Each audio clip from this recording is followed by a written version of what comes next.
আয়ুষের মুখোমুখি ইন্দ্রাণী গাঙ্গুলি শত বারণ অমান্য করে এবার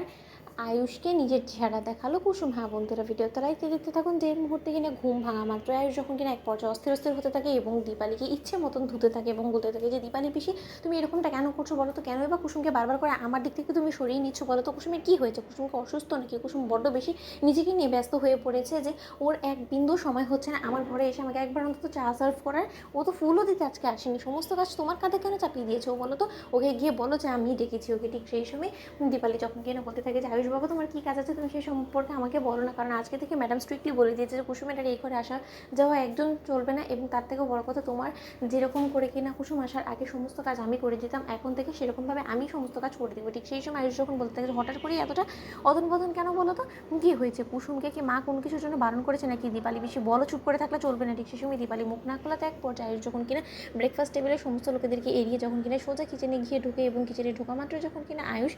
কুসুমকে হাতে নাতে ধরে ফেলে এবং বলতে থাকে যে কুসুম পালাচ্ছ কোথায় বলো তো, আমি তোমাকে কোনো প্রশ্ন করছি সেই প্রশ্নের উত্তর দেবে তারপরে তুমি এখান থেকে যাবে। ঠিক সেই সময় কুসুম সঙ্গে সঙ্গে ঘুমটা দিয়ে যখন নিজের চেহারাটাকে আড়াল করার চেষ্টা করতে থাকে, ঠিক সেই সময় আয়ুষ বলতে থাকে যে কী ব্যাপার তুমি আমার দিক থেকে মুখ ফিরিয়ে নিচ্ছ কেন, চেহারাটা আড়াল করছো কেন বলো তো, তুমি কি প্রথমবারের মতন আমাকে দেখলে নাকি, আমি তোমার জন্য পরপুরুষ হয়ে উঠেছি যে তুমি আমাকে এখন নিজের মুখও দেখাতে চাইছো না বলো তো, কি এমন আমি তোমার সঙ্গে অন্যায় করে ফেলেছি যার জন্য তুমি এতটা শাস্তি দিচ্ছ আমার কাছ থেকে, বলো না আমার কোনো ব্যবহারে তোমার খারাপ লেগেছে বলো, কুসুম চুপ করে থাকলে চলবে না। ঠিক সেই সময় কুসুমের সঙ্গে আয়ুষকে এরকম জোর জবরদস্তি করতে দেখে দীপালি যখন গিয়ে এসে বলতে থাকে যে আয়ুষ বাবা তোমার কাছে আমি হাজার কোনো অনুরোধ করছি, একবার যদি এখন ম্যাডাম এসে তোমাকে এবং কুসুমকে একসঙ্গে দেখে ফেলে তাহলে রক্ষে থাকবেন না, তোমাকে তো কোনো কিছু বলবে না ম্যাডাম, বরঞ্চ কুসুমকে শাস্তি শোনাবে, আরও কঠিন শাস্তি দেবে, সেটা আমি কোনো মতেই চাই না। ঠিক সেই সময় আয়ুষ বলতে থাকে যে কুসুম তুমি যদি আমার কাছে প্রশ্নের কোনো রকম উত্তর দিতে বাধ্য নাই হয়ে থাকো তাহলে আমি মাকে গিয়ে বরঞ্চ প্রশ্নটা করি, সেটাতে তো অন্তত তুমি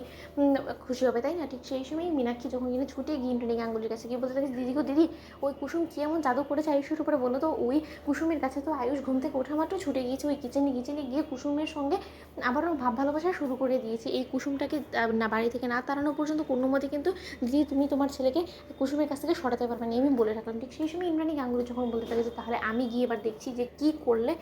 কুসুমকে আয়ুষের জীবন থেকে ঘাট ধাক্কা দিয়ে বার করা যাবে। ঠিক সেই সময় আয়ুষ যখন কিনা বলতে থাকে যে কে তোমাকে বলেছে আমার সঙ্গে দেখা করতে বারণ এবং কে বলেছে তোমাকে আমার ঘরে আসতে না, বলো তার নাম আমি জানতে চাই, কুসুম বলো চুপ করে থাকলে চলবে না। ঠিক সেই সময় ইন্দ্রাণী গাঙ্গুলি যখন কিচেনে ঢুকে বলতে থাকে যে আমি বলেছি আয়ুষ কেন কী প্রবলেম হয়েছে তোমার কি, সেটা তো আপত্তি, কিন্তু সেটাই বুঝতে পারছি না, যেখানে আমি কুসুমকে কাজে রেখেছি তাই আমি কুসুমকে যেটা বলবো মাথা পেতে সেটা মেনে নিতে বাধ্য, এবং কুসুম তোমাকে আমি বারণ করেছিলাম যে কোনো মতেই তুমি তোমার এই চেহারাটা আয়ুষকে দেখাবে না, তার সত্ত্বেও তুমি আয়ুষকে দেখানো সাহস কোথা থেকে পাও বলো তো। ঠিক সেই সময় কুসুম যখন কিনা বলতে থাকে যে দেবী আমি কোনো মতে ছোটো সাহেবকে চেহারা দেখাতে চাইনি, ছোটো সাহেব বরঞ্চ আমার ঘুমটাটা সরিয়ে দিয়েছে। ঠিক সেই সময় আয়ুষ বলতে থাকে যে বেশ করেছি, হাজারবার দেবো তাতে কী, তো বন্ধুরা লাইক এবং শেয়ার করে সাবস্ক্রাইব করতে ভুলো না।